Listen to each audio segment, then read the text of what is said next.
Great shot from Maci. You know, good first serve. She got a short response, and that's where she can do a lot of damage. Where she can dictate play. That was an excellent point from Maci. She needs more of those.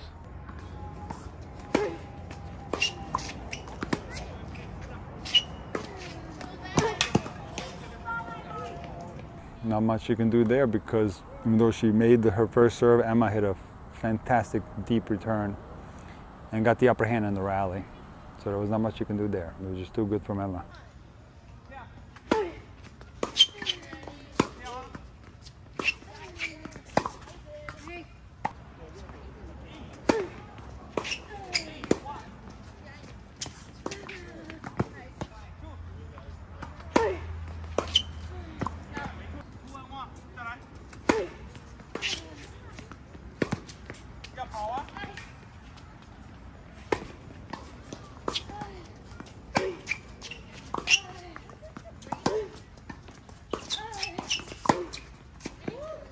Excellent point from Maci there. Fabulous backhand down the line.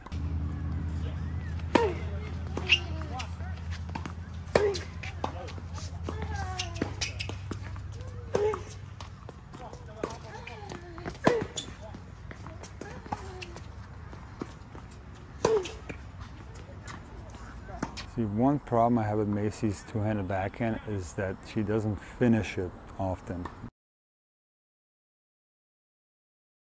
And we did work on that in several of our sessions, and it results in a stoppage of the torso rotation. So that works when there's a lot of pace coming, when the ball is generally lower, but on heavy spin balls like the ones Ema is giving her now, that technique is causing a lot of mistakes.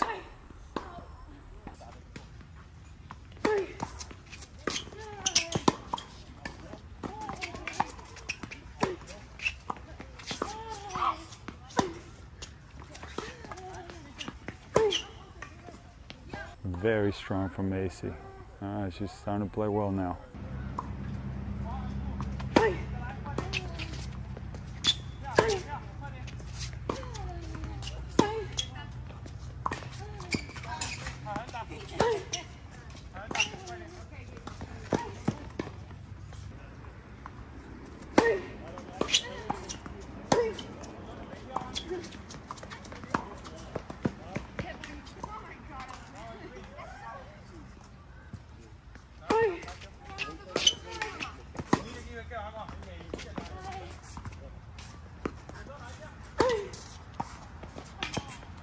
Very strong from Maci, excellent shot. I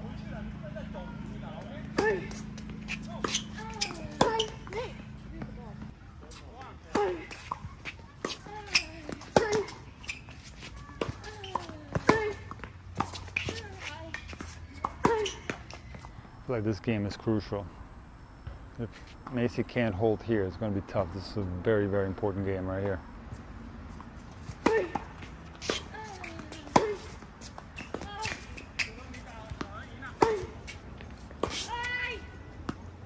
Very strong point there, very important point.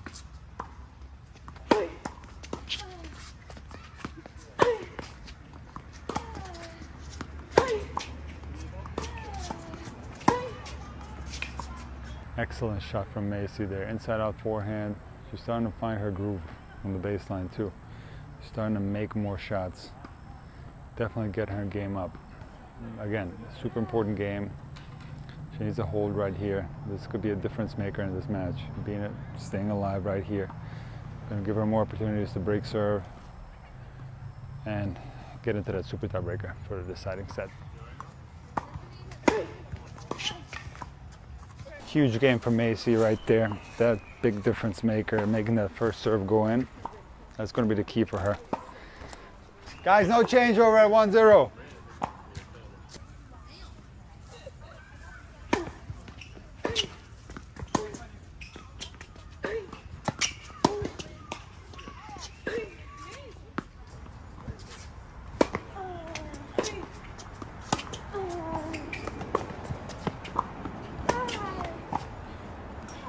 Great control from Ema there, and the fact that she was waiting on that forehand is key. Not only does that help acceleration and timing, but also a lot of times the opponent will pick a side and the winner becomes quite easy, so to speak.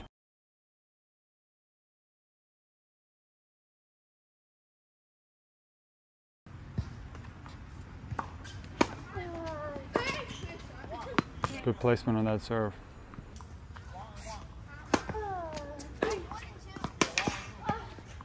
Humongous return from Maci right there.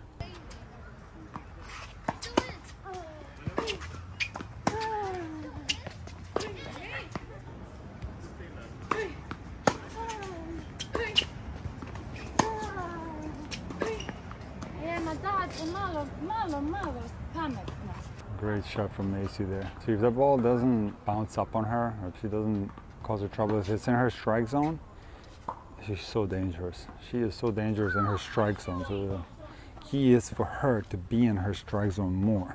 And then she's going to get there with better footwork and more intensity. Excellent shot.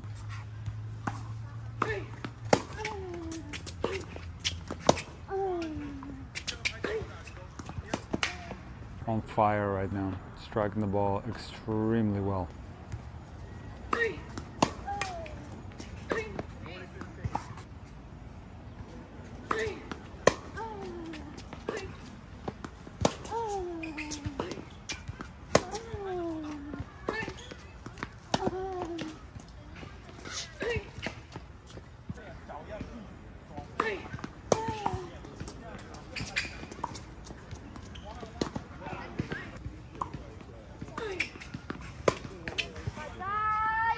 That was a good second serve though. A lot of height on there, a lot of depth. And that's what she made that mistake. It wasn't like a regular second serve. That one had a lot of action, a lot of depth. And Ema wasn't in the right position, did not move her feet enough.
That's one mistake from Ema that I saw during our training sessions, that she doesn't transition through, and she did exactly that on that particular volley. She stopped her feet.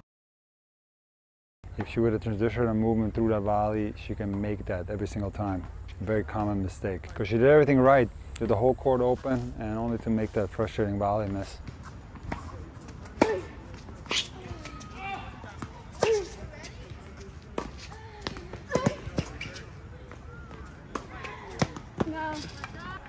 A little bit long, she rushed that shot just a tad. She just rushed it just a tad. But Maci is definitely dialed in on her baseline game though now. There's far less mistakes, more intensity. Her timing is better.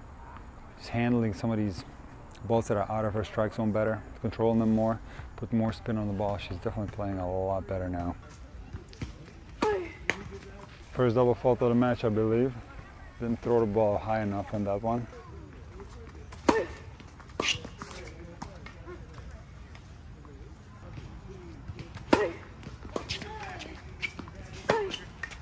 Strong serve again, better placement. first serve is absolute key for Maci. That first serve goes in, completely different game. She can control the points, take care of business half court.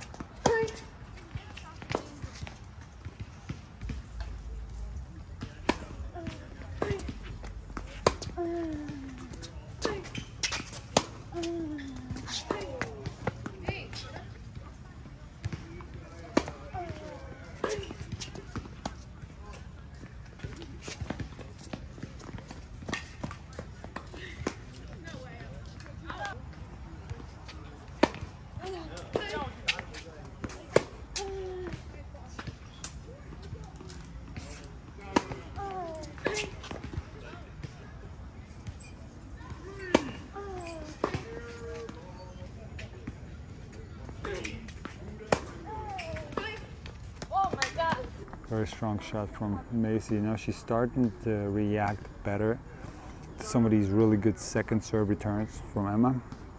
She's definitely improving her timing from the back.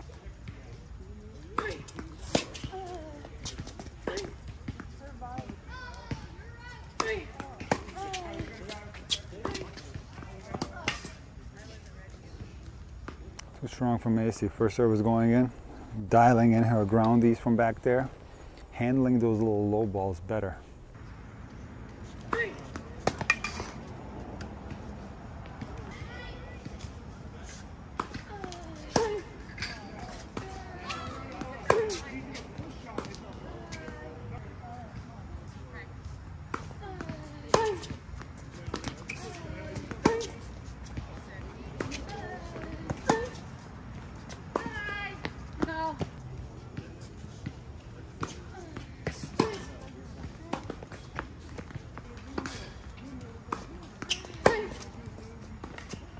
On absolute fire right now.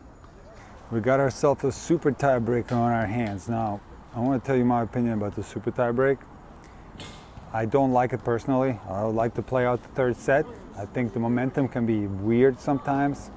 For example, now that Maci won the second set, you would think that the momentum would be on her side, and it would be if they played a third set. I do believe that. But now, if you put yourself in Ema's shoes, the fact that she just lost a set, and now all she's got to do is play one good tiebreak or one good super tiebreak. It gives her mentally an easier task to accomplish. So I feel like the person who's at an advantage is the one that loses the second set and goes into the tiebreaker. I feel like the person that wins the second set is a little bit at a disadvantage because I feel like they can build the momentum better if they were to play a full third set as opposed to a super tiebreaker. So it's just my opinion. I know the super tiebreaker is something that's happening more and more.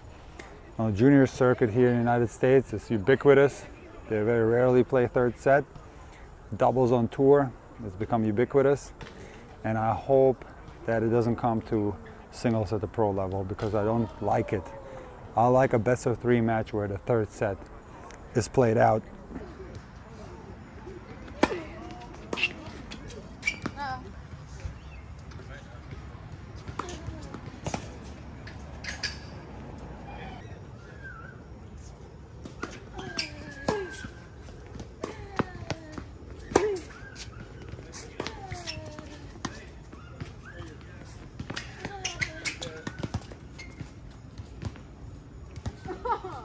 It's a beautiful play from Maci. You just overhit that lob just by a little bit.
That was tough. Yeah. Maci, I thought you played really well. Thank you. But one opportunity where you let it slip a little bit in the first set because you started off on absolute fire, like serving bombs, got the break, and then you lost your serve at 2 love. That's right. I felt like Emma was so tight in that phase of the match. She was making a lot of mistakes. She wasn't hitting very hard. She left the ball short. And I feel like by you losing that service game, it gave her the confidence. All of a sudden, she started playing really well. And then it kind of flipped on you and you started making some more mistakes. Now remember the one shot that we worked on in one of our sessions, that low one, half court? Remember we did drills for that? That's right. I feel like that's where you get into a little bit of trouble sometimes, where you have flat shots, there's nothing wrong with it, but in that circumstance when the ball is low, you were doing so good, like pushing Emma to the sides, making her run, and she was doing these little chip shots on the run, and then you would make some unforced errors half court on a low ball where you should have probably maybe sliced it or spinned it instead, and you did a lot better with that in the second set. But overall, I thought you played extremely well. I thought you hit the ball extremely well when it was in your slot. You did so good, but again, like, you could have won the match if you would have taken care of business on your serve in the first set. What is your thoughts on the match? How do you think you played? Yeah, I think by the second set, I came up with a little bit more of a game plan. I was playing more to the ad side because my forehand was a little sporadic, and I could kind of. What do you mean by playing more to the ad side? I played to her backhand. I got more backhands and waited for my forehand opportunity instead of playing more forehands. More towards her backhand. I found some inside out forehands. But yeah, I wish I had capitalized on my serve a little bit better. Yeah, because you know what? Like, she was clocking your second serves. Even though you have a good second serve, she was like, that's one of her best shots. It's a return of serve, and I felt like your first serve percentage was the dictator of how the match is going to go. When your first serve percentage went down, which it did in the first set, you started to struggle a little bit more, and then when your first serve percentage went back up in the second set, you were able to like get easier balls and you were dictating the points more. Yeah. But again, I thought you played really well. Yeah. It was a nice job. Thanks, Nick. Awesome. Emma, what a match. That was amazing. But I saw that in the very beginning, when you first started the first couple of games, you were nervous, you were tight, your shots were slow, you were framing a lot, and then in the third game when you broke her, all of a sudden it flipped and you started playing absolutely amazing. And you played really, really well. And I thought you were going to win the match 2-3. Yeah. But then you were on serve in the second set, and Maci had to go grab a towel from her car. Yeah. I had to go to the restroom. I came to the bench, and I was very surprised how negative you were. Yeah. You said, I hate playing players like this. You were very negative. Yeah. And then I left. I came back and I saw you lost your serve. So you tell me what happened in that game when I left. Oh, that was probably the worst game I played the whole match, even worse than at the beginning. You know, so when I just started, I was so tight. I was so tight, and that's my problem usually. I get really tight at the beginning. Right. But then, you know, I got in a groove, I relaxed more, and I'm like, okay, you know, just play. But then second set, you know, 1-1, and 1-1, I thought, okay, I got this. Right. You know, I'm just going to stay in it. I'm going to do the same thing. You know, I got this. And then 2-1 for her, we sit down, and like you said, she goes, grabs the towel. I'm like, oh, now I'm going to get cold, and, you know. And then you went to the bathroom, and you didn't see those 3-4 points. Those 2 points, and you will see it on the camera. Yeah. My God. Like, I serve, she gives me an easy ball. Completely miss. Why? Like, didn't move my feet, nothing, right? Then, like, the whole game was bad. And the next game wasn't bad, you know, on 3-1, 1-3. But, you know, like, it's like those little. It's those little things that make a difference. Like, you got a little bit negative. Yes. You made a couple of mistakes, which gave her an opportunity to get back, and all of a sudden, like, she started playing amazing. Oh, yeah. She played an unbelievable second set. She was clocking the ball so clean. Her first serve came back all of a sudden, and now you were, like, in a lot of trouble in that second set. But this is the thing that I see a lot is, like, that little negativity can creep in, all of a sudden can have a big effect. And it was only that maybe for a few points. Yeah. But that's tennis. I think you rebounded well. You played a phenomenal super tie break. You were fighting like crazy. You were running everything down. You were making her play the extra shot. She gave you a couple of mistakes, and you came out with a win. I thought overall you played really well. Now, one shot from you that I generally don't like is the little squash shots on the run. Yeah. But I was talking to Maci. That's like one of her biggest problems is when she gets a low ball, half court that's low. She hits the ball so flat, she does sail it long a little bit. So in a way, even though I'm not a big fan of your slices on the run, that they worked really well today. You got a lot of cheap points from that. Now another thing that I remember, one of our sessions, you told me your two-handed backhand drop shot is your best shot. Now today, and I believe you, but I didn't see it today because they were going towards the service line. But I can see that there's a shot that you have, but you don't practice it anymore. So it's not, you don't have the feel right now. So that's something that you definitely maybe want to work on, get your touch back for your drop shots, because I like when you mix up your game, when you bring her in, you give her different heights. This is where you're amazing, because a player like this, if the ball comes to her slot, she's very dangerous. But you got her out of her comfort zone enough that you came out with a win. So I thought you played phenomenal. That was really good. I think she also played great. I think it was such a good match, you know, like it was a very good match. Like we were both, I really gave it all. Like it didn't look pretty, but that's tennis, right? It's not gonna look pretty. It looked great, actually. You know? I watched the whole thing. Like, it was high quality. It was high quality. We had some really, really good points. I mean, she's such a great hitter, and she's fast. She's there. She gets there. I felt like I couldn't, even when I tried to angle, she's there. She gives a better angle. She goes flat, and just I said I don't like playing players like that ball. And her serve, her first serve, I mean, when she puts the first serve in, I feel like it's like gonna be her point. But second serve, you know, I can attack. Her second serve is not. So if I was her, I would just look to make the first serves. It doesn't even have to be anything special, but like slits down. You know, and I'm like. That's what I said. Her winning or losing is going to depend a lot on her first serve percentage, you know, especially against somebody with a great return like you. But in any case, Ema, that was really good. Awesome. Thanks. Congratulations. Thank you. Awesome job. I hope you enjoyed the series, Ema versus Maci. I want to leave you with a few notes that can be very valuable for a lot of tennis players. And the first thing that I want to mention is that tennis is very much like riding a bike. And what I mean by that is the following. A lot of players have this fear that when they stop training, maybe even for a short period of time, but especially when they stop playing for many, many years, the fear is that they're going to forget everything that they learned, that their tennis is going to go away. But that is simply not the case, because tennis is very much like riding a bicycle. And the example that I'm using are Ema and Maci. They have not played competitive matches in many, many years, but they told me after the match that everything came right back to them because all that muscle memory was stored. And then when I talk about muscle memory, I often will talk about the brain memorizing certain scenarios. So they remembered what it's like to play a match because they played thousands of them, and it came back just like that. We used to do this like normally, like all the time. What? Like we used to play matches all the time. Like all the time.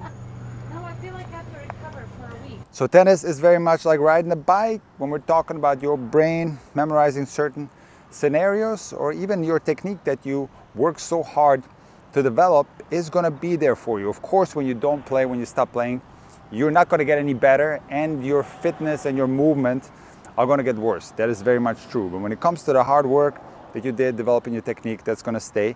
When it comes to the match play that you have done, all that stuff is going to be stored, and it's going to be very valuable to you in the long run.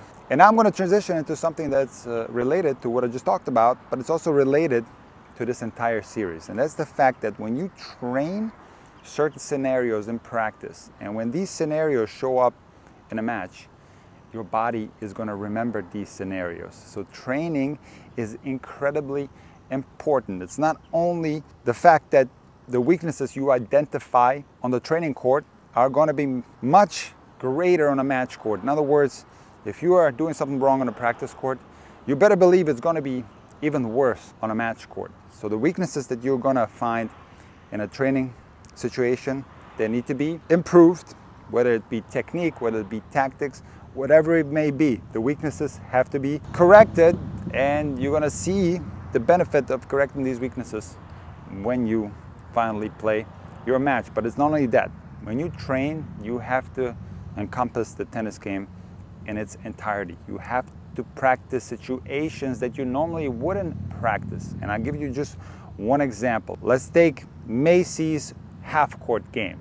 In one of our training sessions, I pointed out to Maci that she has a hard time with balls that are low around the half court because she is more of a flat ball striker and she just doesn't apply enough topspin or slice on those type of shots, and she has a tendency to sail them long. So we identified this weakness. Get up there. Oh, you let it sail a little bit. You pushed on it, steered it. Come on, don't lose your racket head speed. Come on, go up, quick. Even more, give me one more. Don't lose your racket head speed. A lot of spin, fast. Yes, there you go. And guess what? This showed up in a match.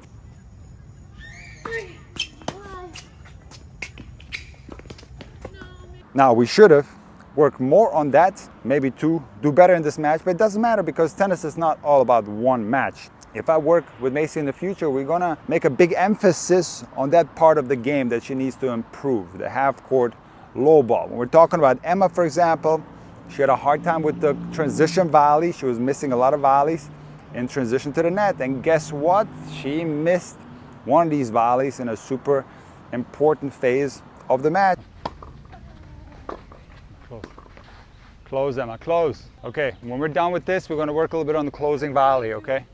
I'm not confident. Because you're not transitioning through. You're getting stuck with your feet.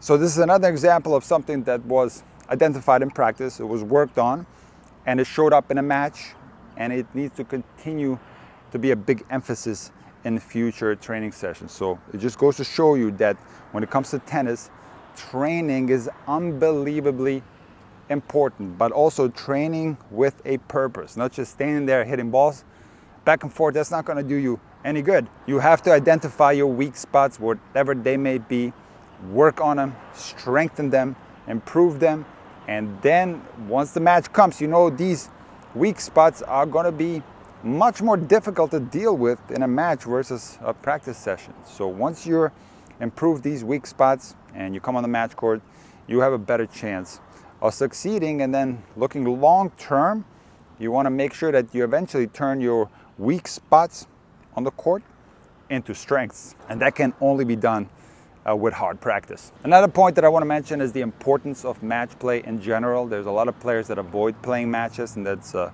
big trap that you can find yourself in because the match is going to expose a lot of different things. Like I said, whatever you're doing wrong in practice, you're going to do even worse in a match. So a match in a way is a real test for you, not only a test of your technique or your fitness or your movement, but it's also a mental test because at an emotional level in a match, you're going to be dealing with things that you're not used to on a practice court. So it just goes to show you that the match court will reveal your biggest flaws, but it also might reveal some flaws that you thought that you didn't even have. In other words, something that you never thought that you were doing wrong, a match might expose that. And ultimately, when you approach tennis that way, when you put an importance on match play, you will have a chance to correct the weak spots in your game, all of them, even the ones that are hidden in your practice sessions, and therefore maximize your potential as a tennis player.